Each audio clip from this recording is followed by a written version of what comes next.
So भाइयों, ये मेरो फर्स्ट भिडियो कन्टेन्ट वाइज म सिलेबस फर्स्ट डिस्कस गर्न चाहन्छु। सिलेबसमा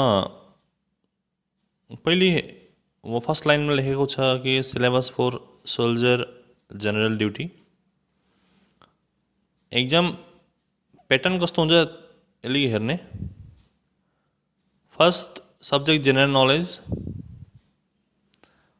15वटा क्वेसन हुन्छ, 15 क्वेसन, मार्क्स कति हुन्छ 30। Subject B general science question कतिवटा हुन्छ 20वटा, मार्क्स कति 40। सब्जेक्ट सी मैथ्स क्वेसन कतिवटा हुन्छ 15, मार्क्स कति 30। सो टोटल पास मार्क हो 32 मार्क्स क्यारी गर्न कुनै ठुलो कुरो होइन। अगर हामी कन्टिन्युअसली कन्सिस्टेन्सी राखेर हामीले काम गऱ्यौँ भने त 32 के हामी 60-70 पनि भेट्न सक्षम हुन्छौँ। तो हामी फलो गर्नुपर्छ हाम्रो सिलेबस वाइज। हामी राम्ररी पढ्यौँ भने त हाम्रो प्रब्लम हुँदैन। तो फर्स्टमा जेनरल नलेजमा के आउन सक्छ त्यो म थोरै अलिकति डिस्कस गर्छु। यो जुन इन्डियन आर्मीको अफिसियल पेज मतलब अफिसियल नोटिफिकेसन उनीहरूले दिएको, तो यहीबाट मात्रै आउँछ। युट्युबमा या अरू वेबसाइटमा धेरै फल्स फेक यस्ता इन्फर्मेसनहरू दिएको हुन्छ क्या। सो यो चाहिँ कन्क्रिट हो। अनि जुन इन्डियन आर्मीको जुन अफिसियल पेज हो त्यो इन्डियन आर्मीको अफिसियल पेजको नोटिफिकेसन मिन्स उनीहरूले लन्च गरेको यो जुन सिलेबस। सो हामी डराउनु पर्ने कुरा छैन, त जे आउँछ यही भित्रबाटै आउँछ। सो फर्स्ट जेनरल नलेजमा हेर्नु हो, यहाँ छ अलिक छेउमा एब्रिभिएसन नेसनल एन्ड इन्टरनेसनल हामी डिस्कस गर्छौँ। सबै टपिक यहाँ डिस्कस हुन्छ, सबै टपिक हामी टच गर्ने, डिटेलमा डिस्कस गर्ने। कसैको डाउट हुन्छ क्वेसन गर्ने अनि कसैलाई वाट्सएप नम्बर चाहिन्छ म पर्सनली मलाई मेसेज गर्नु, म मेरो वाट्सएप नम्बर सेयर गरिदिन्छु। त वाट्सएपबाट पनि मलाई तपाईँहरू क्वेसन सेन्ड गर्न सक्नुहुन्छ। So next sport very important. National र इन्टरनेसनल लेभलका जति पनि स्पोर्ट छ त्यो हामी डिस्कस गर्छौँ। एवार्ड एन्ड प्राइजेस साह्रै important. National award, gallantry awards, Nobel prize. हिस्ट्रीमा आउने छ के आउन सक्छ भने important dates and battles in India and world history and landmarks of Indian history, national moment हामी यसमा पनि डिस्कस गर्छौँ। म नेपालीमा पनि या असमियामा पनि म यसको सिलेबस तपाईँहरूलाई ट्रान्सलेट गरिदिन्छु।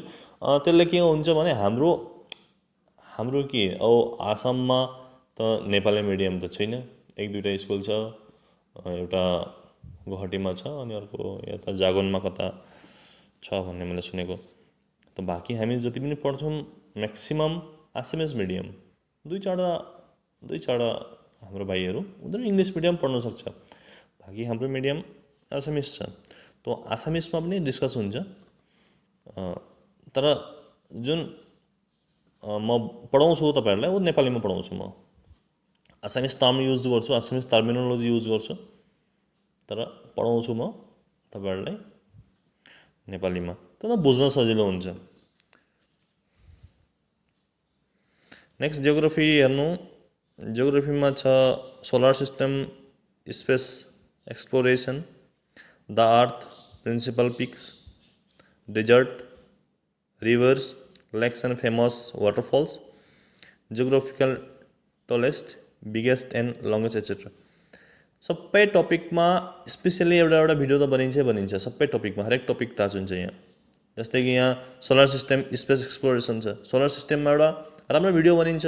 जति पनि क्वेसन वहाँबाट आउन सक्छ त्यो सबै हामी डिस्कस गर्छौँ। सोलर सिस्टम बहुत सिम्पल हो, हामी जस्ट कतिपय कुरा छन् कि फिक्स्ड कुराहरू छन्, ती याद गर्नुपर्छ, सजिलो हुन्छ।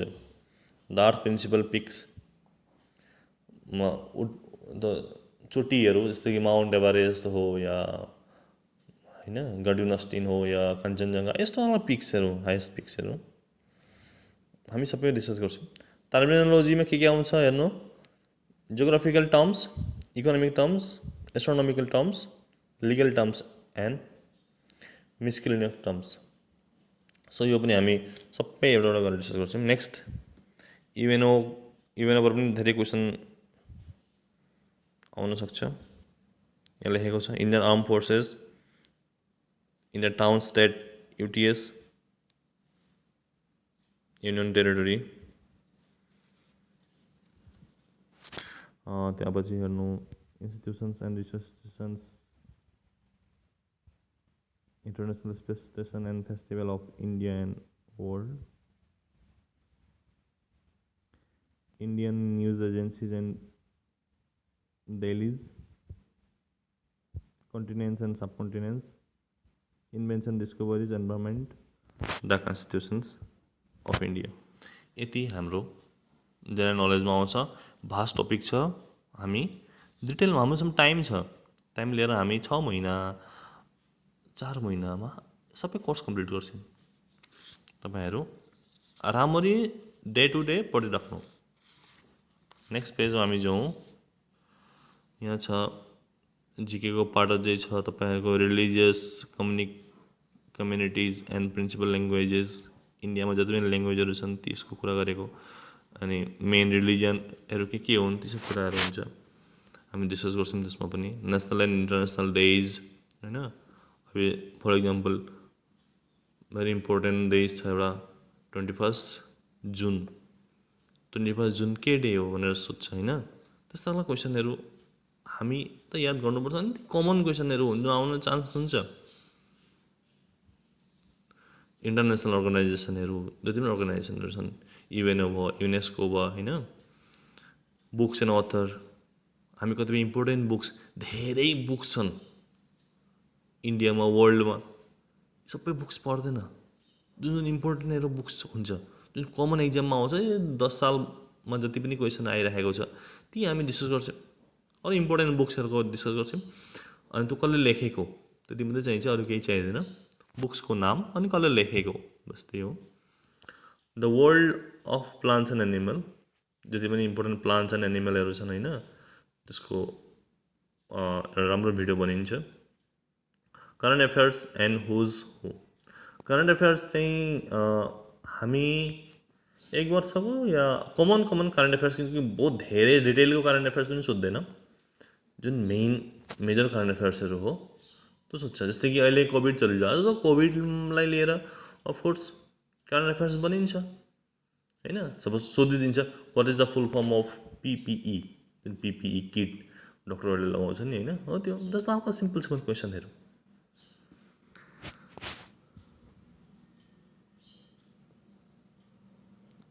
यहाँ अझै एउटा नोट पनि दिएको छ, के दिएको छ भने the above syllabus is not a comprehensive list of topic pertaining to a subject, to the subject. At times questions may be asked other than the above topics but definitely within the syllabus of CBSE।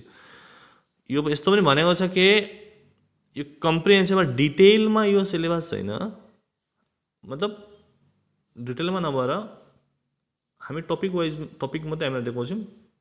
त अर्को पनि देखाउँछ सबै क्वेसनहरू यहीँबाट मात्रै आउँछ त्यस्तो पनि कुरा होइन। CBSE को जुन हाम्रो NCERT को जुन बुक छ नि त, अहिले जुन हाम्रो आसाममा पनि त्यही बुकै चल्छ, NCERT को बुक मेनली क्लास 4-5 को EVS अनि 6-7-8 को सोसियल साइन्स अनि म्याथमेटिक्स त्यति कभर गर्नुपर्छ भनेर भनेको छ। जेनरल साइन्स हामी हेरौँ, जेनरल साइन्समा के छ, ह्युमन बोडीमा छ food and nutrition, disease and prevention, vitamins and their uses. Simple छ, कतिपय फिक्स्ड डाटाहरू हामीसँग हुन्छ, त्यो हामी याद गर्नुपर्छ। जस्तै कि रेनिटल कुन भिटामिनको नाम हो, त्यस्तो खालको कुरा हुन्छ। र म बिचमा भन्न चाहन्छु कि यो म सिलेबस किन डिस्कस गर्दैछु भन्दा, सिलेबसमा जो मान्छेको सिलेबस थोरोली याद छ, उसलाई सबै सिलेबस थाहा छ, त्यो मान्छेको लगभग 30% कन्फिडेन्ट आफै बढेर आएको हुन्छ। त यो सिलेबसको थोरोली उसो सिलेबस याद हुनुपर्छ। यो यो यो यो चिज त्यहाँ आउँछ एक्ज्याक्टली पर्टिकुलरली हामी त्यो जान्ने धेरै जरुरी छ। सिलेबस धेरै इम्पोर्टेन्ट चिज हो। के पढ्नुपर्ने त्यो कुरा हामीले पहिलेबाटै हामी माइन्ड सेट गर्न राख्नुपर्छ। अनि के हुन्छ, जब पनि कन्टेन्ट भेटिन्छ, जहीँ पनि बुकहरूमा पाइन्छ, त्यतिखेर यो त मेरो त्यहाँ आउने बस चिज हो, त्यो त इम्पोर्टेन्ट हो। त्यस्तो खालको कुराहरूको लागि सिलेबस धेरै नै इम्पोर्टेन्ट हो। त हामीले सिलेबस डिटेलमा डिस्कस गर्नै पर्छ। नेक्स्ट साइन्समा हेरौँ, ह्युमन बडीमा फुड एन्ड न्युट्रिसन, डिजिज, बिमार, रोगहरू होइन, भिटामिन्स एन्ड द युजेस, भिटामिन्सहरू के छ, 6वटा भिटामिन जुन छ, ABCD E अनि K, त्यतिको युजहरू होइन, हामी सबै डिस्कस गर्ने। Questions for general science consisting of topic related to physics, chemistry and बायोलोजीबाट आउँछ भनेर भनेको छ। Based on fundamentals and day to day activities, medical terms, scientific terms, scientific and research institute in India. जस्तै कि सोधिदिन्छ ISRO कहाँ छ, what is the full form of ISRO होइन। अब यो त जान्नु पर्यो हामीले, इसरोमा के काम हुन्छ, इसरो कहिले बनिएको, इसरोको चेयरम्यान को हो, यो साइन्स रिलेटेड टपिकहरू हुन्छ। त्यो जुन रिसर्च इन्स्टिट्युटहरू होइन, यो हामी डिटेलमा डिस्कस गर्ने। अनि न्युमरल एबिलिटीबाट पनि क्वेसन आउँछ। कस्तो खालको भने, the questions will be based on ability of the candidates of age group ranging between 16 to 20 years को भित्रमा जुन एबिलिटी, मेन्टल एबिलिटी टेस्टहरू हुन्छ त्योहरू दिन्छ भनेर भनेको छ। यो टपिक पनि हामी डिस्कस गर्ने। यहाँ पछि आयो म्याथमेटिक्स, साह्रै नै इम्पोर्टेन्ट हो। मार्क्स क्यारी गर्न यसमा साह्रै सजिलो हो। हामीलाई अगर थाहा छ कसरी त्यसलाई सल्भ गर्नुपर्छ भन्ने हामी त कन्फिडेन्ट छ भने इजिली मार्क्स भेट्न सकिन्छ। म्याथ्समा साह्रै इजी हुन्छ कि, तर मेहनत चाहिँ धेरै गर्नु पर्यो। साइन्समा या अर्को जुन जिके थियो त्यसमा स्योरिटी दिन सकिँदैन कि यही क्वेसन आउँछ भनेर। तर म्याथ्समा के हुन्छ भने पार्टिकुलर कतिपय फर्मुलाहरू हुन्छ, त्यो फर्मुलाहरू याद हुँदाखेरि मान्छेले आरामले त्यो सल्भ गर्न सक्थ्यो क्या प्रब्लम। त्यही भएर यो म्याथ्समा स्कोर गर्न साह्रै सजिलो हुन्छ। हाम्रो भाइहरूलाई देख्छु कि म सबैभन्दा साह्रो लाग्ने सब्जेक्ट चाहिँ म्याथ्सै हो उनीहरूको लागि। त त्यसो नसोच्नु, डराउनु हुँदैन कि म्याथ्सदेखि। म्याथ्स त हामी सानोदेखि पढिरहेको 1-2 सधैँ चाहिने चिज हो म्याथ्स भनेको। त त्योबाट भागौँ भने हामी त भागिन्छ नि, तर म्याथ्स भाग्दैन, म्याथ्स पिछा गरिरहेको छ।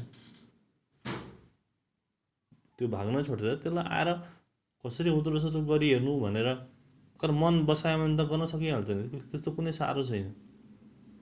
हामी एकदम म्याथ्स चाहिँ मजाले पढ्ने। यहाँ हेर्नु, अरिथमेटिकमा के आउँछ, नम्बर आउँछ होइन, HCF, LCM, decimal fraction, square root, percentage, average, ratio and proportion, partnership, profit and loss, unitary method, time and work and distance, simple interest. यो टपिकहरू हामी एकदम डिटेलमा पढ्ने, बेसिकबाट एकदम सानो सानो चिजदेखि पढ्ने। क्लास 2-3बाट हामी पढ्ने, 2-3बाट लिएर क्लास 8 तक लेभलको हामी कम्प्लिट पढ्ने, एकदम बेसिक पढ्ने। केही प्रब्लम हुँदैन तपाईँहरूलाई, एकदम बिन्दास भएर पढ्ने। यो चाहिँ साह्रै सजिलो हुन्छ जान भने। एल्जेब्रामा आउँछ के basic operation and factorisation, HCF and LCM quadratic equation. यो 3 चिज एल्जेब्रामा आएको छ। त यो पनि हामी डिटेलमा साह्रै एकदम डिटेलमा हामी यो पढ्ने। अब नेक्स्ट यहाँ हेर्नु ज्योमेट्री पार्ट। ज्योमेट्रीमा के छ? लाइन्स एन्ड एङ्गल्स साह्रै सजिलो हुन्छ। ट्रायङ्गल्स क्वाड्रिलेटरल्स साह्रै सजिलो हुन्छ। यो पनि कुनै साह्रो छैन। ज्योमेट्रीदेखिबाट मान्छेहरू भाग्छन्। त कति सजिलो हो। ज्योमेट्री भनेको के हो? जुन छ त्यसलाई जोख्नु त हो होइन। म्याथ्सभन्दा ज्योमेट्री धेरै सजिलो हुन्छ।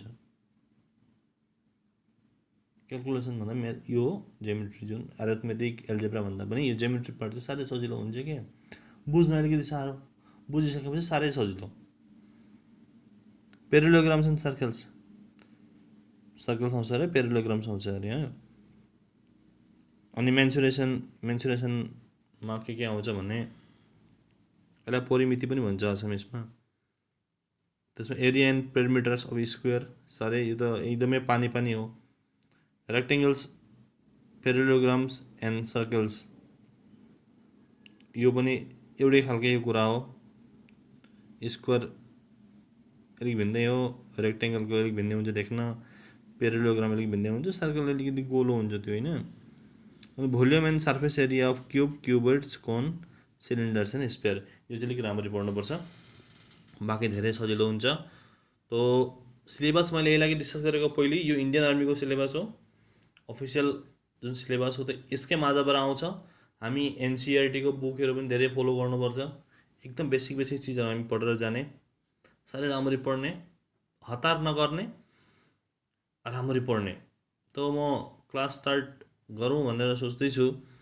तपाईँको रेस्पोन्स यदि पाएँ भने राम्रो हुने थियो। त मलाई रेस्पोन्स फटाफट दिनु। अहिले हामी कहीँ हिँड्नु परेको छैन, कहीँ जानु परेको छैन। यो गोल्डन चान्स हो, गोल्डन टाइम हो। हामी यसलाई युटिलाइज राम्ररी गरौँ। सबै मिलेर सब नोकरी जिन्दगीमा सबैलाई चाहिन्छ होइन। त्यो रेलीमा जब इन्डियन आर्मीको रेली हुन्छ त्यहाँ कति धेरै मान्छेहरू हुन्छ। त्यसमा कतिजना सिलेक्ट हुन्छ? 400-500। त्यसमा त आउनु पर्यो एकजना। रनिङमा त तपाईँहरू सक्नुहुन्छ। फिजिकल पनि फिट, मेडिकल पनि फिट। प्रब्लम केमा हुन्छ? रिटेनमा। त यो पनि हामी स्ट्रङली गऱ्यौँ भने साह्रै सजिलो हुन्छ कि पाउन। नोकरी त अहिलेको जमानामा त साह्रै भेल्यु छ क्या यसको। एकखेप लाग्यो भने त फेरि एकदम बल्लै बल्लै हुन्छ।